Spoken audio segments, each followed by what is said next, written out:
Hey, how you guys doing? Hey, this is Admin from PlexGuide. Hey, this is a third try with this video. Anyways, things from sounds and other things kept interrupting it. But anyways, the whole purpose of the video is to kind of just assist you with navigating a little bit, how to make a folder, and how to back out, and basically show you how LS works and maybe a little bit of the help. Because the reason is when I first started using PlexGuide, one of the problems I had was just navigating around. I didn't understand root. It just a lot of things just blew my mind. Because if you're used to the Windows environment, yeah, you just think all Windows. Like, hey, I'm just a user. Why is it just not sitting on my desktop? So in this video, for these demo purposes, we are going to be the root user, and it's just going to keep things simple. The reason is because if you're a regular user and you're sudo, you're going to get some different results. It all works the same, but if you forget to type things or you forget to do things, it just kind of complicates it. But you do not have to be root. You can still run the same commands, just use sudo. So anyways, right now, one thing I did not pay attention to when I first started using Linux is one, the user you are, and then two, your actual location. So the thing is this is very, very important. So if you are at this location, right, just that one slash, right, it means you're at you're not even at the C drive. You're like at the it's almost like in Windows, like my computer, right? So if I go to CDC, I mean not CDC, but CD this is like being at my computer. Like you're like at the core of the system, right? So right now, we can see that there's different folders. Normally, as a regular user, you're not here and you won't see this. Normally, you're trapped inside of your user folder. So we're going to go to the user folder, home, and I was a user created called home, right? So it's a little confusing, but that was the username that I have. And right now, I'm just going to go ahead and look at what I have. So you notice here that there's a series of folders you typically would see when you log into Ubuntu through the user interface. When you log in, you would see your desktop, and if you click, it's been a while since I used the GUI, but if you click around, you'll notice that you have typical things like pictures and public and typical folders that you would have. So anyways, we're just going to show you how to make folders, and we're going to show you how to remove folders. So the first command that you should always learn out of starting Linux is ls. It's just powerful. So if I type ls like you saw earlier, it shows you what's here, right? If I type lsl, it's going to show you everything in a clean format. It's the same thing, but it's giving you more information. It shows you who owns the folder, the group it's within. It shows you a timestamp, so it gives you some very useful information, right? So lsl is not a command that I use. A command that I always learn to use is lsla. The reason is because sometimes, in rare cases, there's a hidden folder you're looking for, and you can't find it. So if I type lsla, you notice that it gave me more. And what happens is here, you see these little dots, right? Those are hidden files and folders. So if you use lsla, you can always see everything. If you're getting overwhelmed, you don't need the extra A, but it's something I would recommend. If you don't want to see all the stuff in a clean format, because sometimes you're going to have to do a lot of scrolling, you could type ls-tac A, and it did the same thing, but it showed the different things. The one thing I didn't understand about these little tac things is that you can type it out of order. So like when I did lsla, you can type lsal, and it does the same exact thing. So basically, little tac is basic extensions. So let's look at help, right? So if I type help, ls help, actually, oh wow, okay, it did still work. It's giving you various things. So when I type A, it's going to show you right here to list all. Do not ignore entries that starting with a dot. So basically it's saying is show hidden entries, right? And then I typed ls-tac la, so there should be a L. You see it says you use a long listing format. So if you type help, it's going to give you a series of things. Here's a command that I've used before, and it's recursive, meaning to put in reverse order. So if we type ls just r solo, it's just going to list everything backwards, you see? And sometimes you may want to do that because you're doing some type of coding and you need a list to start backwards, and it just makes your life easier. But if you're not doing any coding, it doesn't make much sense to you right now, but it does show you stuff in reverse order. So if we do ls and we do help again, let's see what else we can discover. So if we scroll up, we can see sort by file size, right? So it's saying the big capital, right? So if I do ls tac s, right, you know, it's going to be, it looks like it's out of order, but it isn't. So if I do ls tac s lowercase l, remember the long format, you can see right here it is sorted by file size, just as we saw. So just play with ls, use the help, right, and see how you can see things. And at first you're like, well, this is very generic and I don't need to know this. It's really powerful because it helps you display things that you want, you know. Like, look, you might want to display stuff in kilobytes. Why? I don't know, but you may have a script that does certain things. So tac D, list directories themselves, not their contents. It's been a while since I did this one, so okay. Something I need to go research. But anyways, I think you get the idea. So the next thing we're going to do is we're going to make a directory. So the keyword here is mkdir. You'll learn this one over time repetitively. So if I do make directory beta, it just made the directory. Make directory Charlie, make directory Charlie, make directory Delta, and if we type ls, you notice that we can see Alpha, Bravo, and Delta we're all creating along with Charlie. So that's all you have to do. You just type make directory. So if you type make directory and you do tac help, you'll notice that there's not a lot of commands. This is a command that TACP that you're going to love the most. The reason for it is because it's going to create a folder, all the folders for you in between that doesn't exist. And you're like, well, what do you mean? So if I type make directory, right? So right now we know that alpha exists that we see up here. So if I type make directory alpha, and then we're going to go 1, 2, 3, 4, right? It's not going to work, even though this alpha exists, because 1, 2, and 3 don't exist. See? But what the TAC was saying is it's talking about the parents is that make everything in between. So if I type alpha 1, 2, 3, 4, you notice I didn't get no error. So if I go cd and I type alpha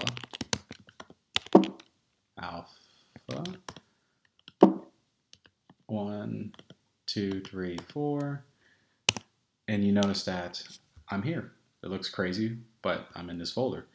If you try to delete, let's say I do this right here. Let's say we're going to talk about removing directories, but let's say I want to remove alpha. You should be getting an error because the thing is you're sitting within it, right? So you're sitting within alpha. Now, what happened? LSLA or ls, and you notice I'm still sitting here. So the question is, did it actually delete itself? So if we go to home, we type ls, you notice that alpha is gone. So it really did delete itself, but guess what happens when you're sitting in a folder? When you're sitting there, it's going to cause you all kinds of problems if you try to touch or make things. So be cognitively aware of what you're doing. If I type cd tac here, this is the dash, it's attempting to take me back there, but you notice it says it doesn't exist. And so cd is a powerful command in order to move around. So anyways, we're going to go type it again. So we're going to make directory. We're going to do alpha 1, 2, 3, 4, right?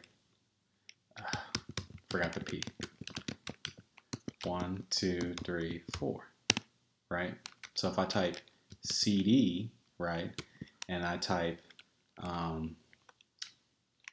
what was it, the dash right here? It's going to take me to the last folder I was within, you see? Because that's the last location. So cd dash is a very powerful command. Look, it should take me back to home, right? The way you move back a folder is you just type ... So first, let's just go back. So if I type cd ... you see what it's doing? Just taking you back by 1. cd ... cd ... back, right? That's why the cd, the dash is very helpful. Now, if I type this in this case, it should take me back to alpha because that's the last known location, right? See? So just try to practice those. It'll kind of help you navigate around a bit. And again, if you got pro tips, please put them in the comments because you can help us all learn. Okay, so now we know how to navigate a bit. So we're like, okay, I'm going to type cd, let's go to 2. See, it doesn't exist. Why? Because if you type ls, see how 1 exists? Now, what's a good way you can see how all the folders exist? So if I hit tab right now, nothing happens, but if I hit it one more time, that it's going to say display all possibilities. So, but anyways, ignore that.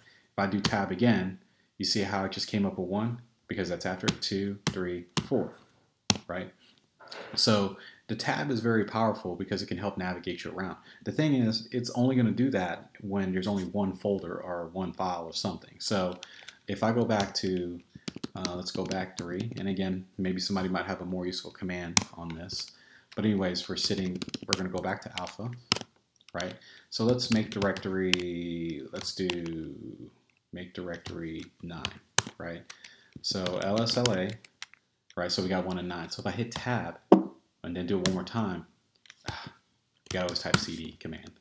So if I hit tab one more time, you see I did 1 and 9? See, if I keep hitting tab. So what it's doing is it's showing me what's here. You see, I don't have to type ls to always see it. So I wish I would learned this early on in the beginning. So it's good because it's giving you like, hey, there's 1 and 9. Which one do you want to go to? So I'm like cd9, and then I type tab, see, cd, keep doing that. But you see nothing comes up because nothing else is sitting there. So I hope that gives you a little bit of an idea of what's going on. One thing that will get you is for moving files. You got to be very, very careful, definitely as the root user. So as the root user, you got to pay attention to what you're doing. So if I type ls, right, we see that there's alpha, right? Now you might be a genius and you're like, oh, I'm going to remove, I'll tell you what the R is, but I'm going to do this, right? Bad idea, right? Because as the root user and you do this, you're doing a wildcard. You're like, get rid of everything. I had a dedicated server in Hertzner. It's not a cloud server. And yeah, after you do that, you just corrupt the entire operating system. Even if you stop it within like 1 second, you just lost so much data. You might as well just format your system. So one, avoid being root when doing it, but know what you're exactly doing. So for example, if I want to remove a file, right now I'm sitting in home. So if I want to remove alpha, I just type remove alpha, RM, right? But it's not going to work. Why? Because it's a directory. So if I do remove R alpha, it will then go away. So if I type ls, you notice that alpha is gone. So remove is a pretty cool feature. Something that I've learned about wildcards is that in order to remove like a series of something, wildcards can come in handy. So to be safe, one thing I didn't understand about Linux is that when you type dot and this, it's going to sound confusing, but it means current directory. So it's saying, hey, this current directory, because you remember how you said a dot, it means go back.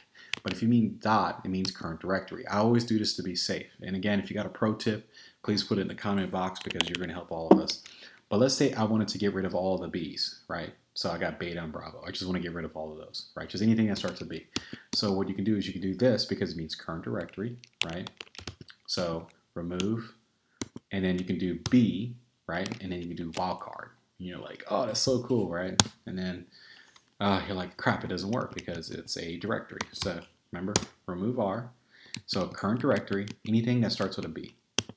And then look at this, ls, bam, all the B's are gone, right? So that's, wildcards are pretty powerful, and wildcards can work against you. Because what happens if you had a folder with all your pictures in it, it was called best friends, right? Well, you just lost all your photos. So you got to pay attention to what you're doing. So the whole purpose of this video is just to kind of show you how to navigate a little bit. So we learned the cd command, right? We learned the ls command. We learned about the make directory command. We learned about the dot dot, and you learned about this. I know this part might take a while for you to grasp, but it means current folder.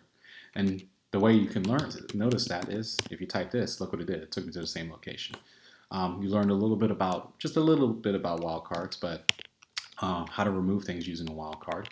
So if I do make directory Apple, make directory Apple 2, and we type ls, and we see that there. Remember, remove, and then R star, and it should get rid of, what the heck am I doing? A. That's one thing that can get you get sidetracked, not paying attention. And then if I do ls, that's gone. So if you see, again, if you see like a PG logo popping up in the bottom right, if you haven't subscribed, please subscribe. If you got any pro comments for us, please put them here. By no means are we all Linux experts. There's a lot of workarounds that I've learned. And if you got better ways to navigate around, please do so. So in the future, like when I update this video down the road, I will include those things, and obviously test it for myself.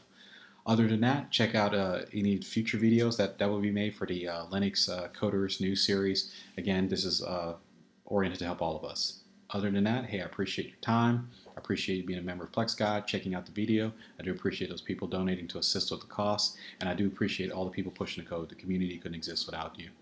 Thank you for your time.